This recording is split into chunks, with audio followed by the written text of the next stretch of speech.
Join the team. Hey, theMCGuiRE Review, and today we're going to look at the brand new Flesh and Blood set, Rosetta. We got two booster boxes here that I've already opened up. I did not want to bore you with one of the long sort of unboxing pack by pack things. I think those things work a little bit better when we just do them live and we have some drinks and have some fun. But I wanted to open both of these up, and then we're gonna bring the camera down. We're gonna go through both boxes, and I'm just gonna show you what I got. And we're gonna look at the distribution of things. We're gonna look at how much armor we got, what type of armor we got. We're gonna look at the hits. We're gonna look at the not so hits, and then I'll give you my thoughts on the Rosetta set. And then you can leave your comments below about what you think about the brand new Flesh and Blood set as well. All right, Bear, down to the table. All right, team, here we go. And there's going to be more on the table here that you're going to see, other games and what in the background, and that's fine. But let's look at our first box. Again, we got two boxes, 1, 2, and let's look and see what we got, because both being very, very different.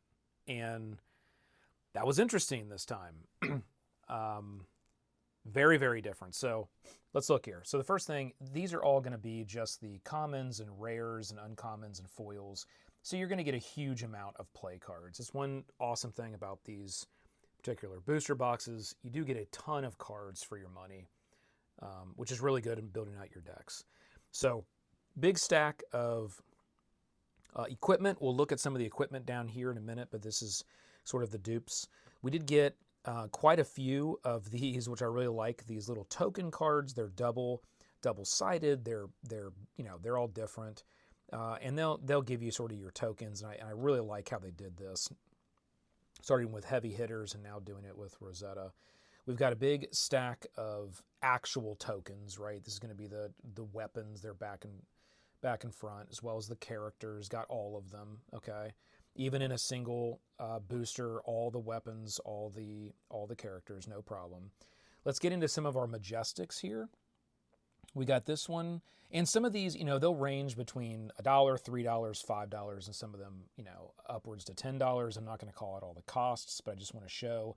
We did get 1, 2, love this Majestic here. I'll be using this in my Betsy deck. It's a Betsy specialization.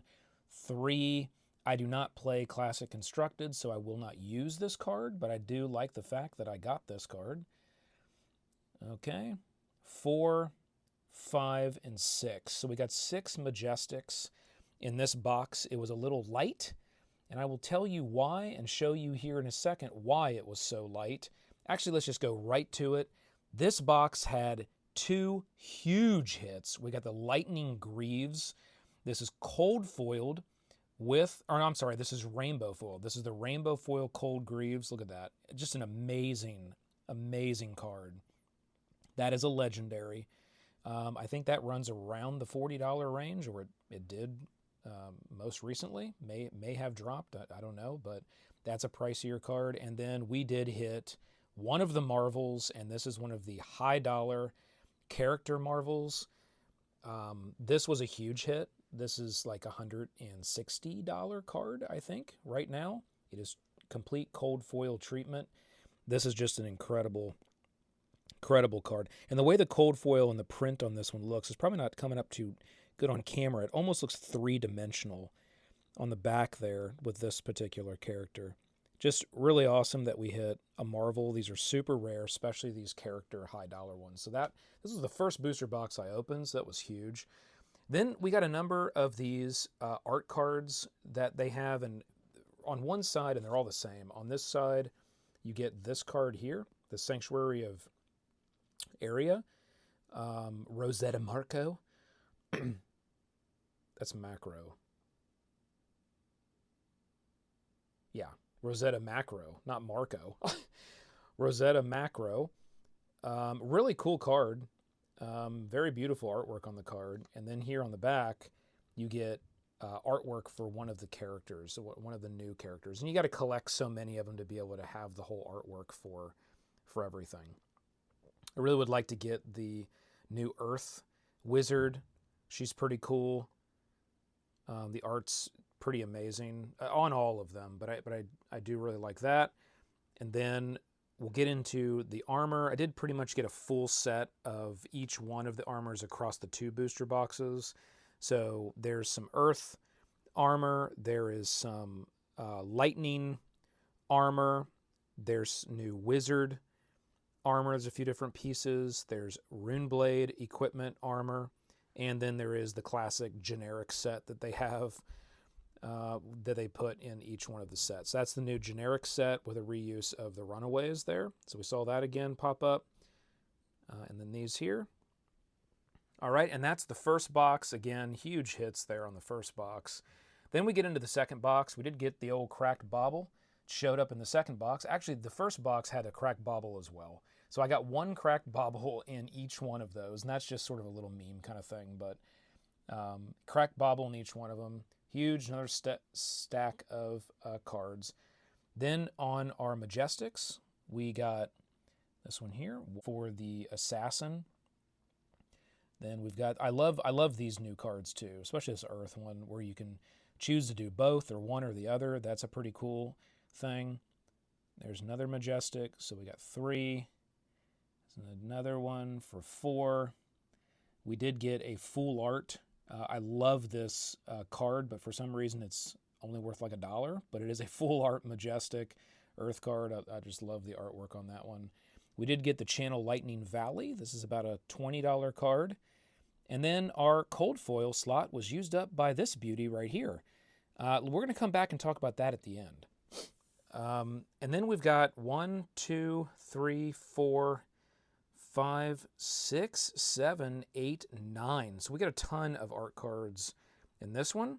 But even with 2 booster boxes, we were not able to complete any one of these characters or pictures. So it really does feel like you kind of probably have to buy a case and get, 4 or so boosters to be able to really build out those character picks and profiles. Or just, buy a couple boosters, get the cards that you want, resell some cards to get your money back, and then go on TCG Player and just try to pick up the ones that you're missing, right? Or eBay or wherever, once those are being sold.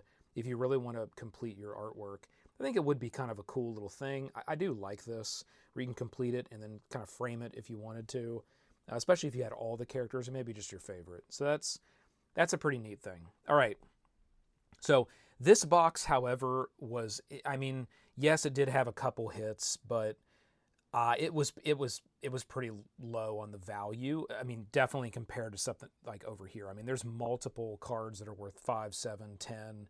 You got a big hit here, a huge hit here. This was just a monster box. And that happens sometimes, right? You can't expect that every one of these booster boxes is going to be this massive, just dominating, pool. So that's fine. However, I do want to talk about this because I don't know how I feel about this. So this is a art card. It's a beautiful card in the way that it looks. It is cold foil, so the whole card has the cold foil treatment. All right. It just, on the back, it looks like that, which is not cold foiled. The back is a regular back. The front is cold foil. I don't know why they did this. This to me is, it's just not a well executed idea. Okay. Like if you wanted to add it in just like another card, and it would have been kind of like something like this, or you just like all of a sudden, oh, you could get one of these. It's not that big of a deal. This is pretty much worthless. I don't know. The cold foil version of this, I think, is going for $5 or $6. But the problem is it uses the cold foil slot in your box, right? So I would rather my cold foil slot be a piece of common that they cold foil, where in the past I have had like, I'm kind of like, okay, if you're going to cold foil it, put it on the cards that are like Majestics or Legendaries or whatever. But I would rather have a cold foil common than this card here. And it is kind of aggravating when this ends up using your cold foil slot in your booster, and now it's useless. I can't do anything with this card. It's not worth anything. I can't play it. What am I going to do with this? Am I going to like display it somewhere? Am I going to slab it? Well, it would cost more to slab it than it's even worth. What do I do with this? Right? This right here was a huge missed opportunity, because what this could have been is a serialized art card for the set. And you only make 500 or 1,000 of them. And then when you pull it, now it's like this huge, oh my God, I've got one of the serialized Rosetta cards. It would have been worth hundreds of dollars. You would want to slab it. You would want it to be a collectible. And it would be like a huge, exciting pull and hit versus this, right? So it just, I don't know. Cool idea, but not a good implementation from a marketing perspective, a value perspective, a play, like it just doesn't hit on anything. So that was a little frustrating for me.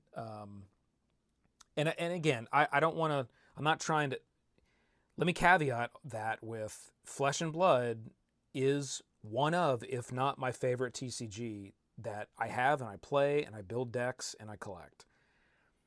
But I don't, why? Why could this have not been a serialized, just super fun, massive hit kind of card? Otherwise, don't do this again, okay? Don't clog my booster box with a card that I can't use, right? And when you make it the cold foil, it ends up being the cold foil for the booster box. So I don't know. That one I just was not okay with. When I first pulled it, I didn't know what it was. I got really excited. I thought I hit something super special, and then I got online and I'm like, because I initially thought immediately, oh, where's the serial? Like this has got to be a serialized card. They've done it. Where's the number? I'm sitting there looking all over. I'm like, well, maybe it's kind of hidden in the. No, nope. That's worthless. Okay, so I don't know. I'll stop my rant there. They're going to have to come up with ideas and try different things in every set, and that's okay. I want to keep seeing that innovation and trying new things and having fun things in sets, but just be like, let's put a little more thought there on when we're just going to throw this kind of stuff, right? All right. Outside of that, you can see now clearly what the distribution is. I try to keep this video fairly short, so you can really see what you're going to get in this set. The cards are amazing. The meta is amazing. The decks are super cool. The new characters are very cool. I think the lightning might be a little OP. I don't know. I could be wrong. I know that some of these other cards are really helping other types of classes, but the lightning is a little OP in my opinion. But I just love the Earth Wizard. I love the Earth cards. I'm looking to build like a Guardian Earth deck with all these new Earth cards. Very, very cool. So with that, folks, this has been the McGuire Review. Keep rolling them crits. We'll see you next time.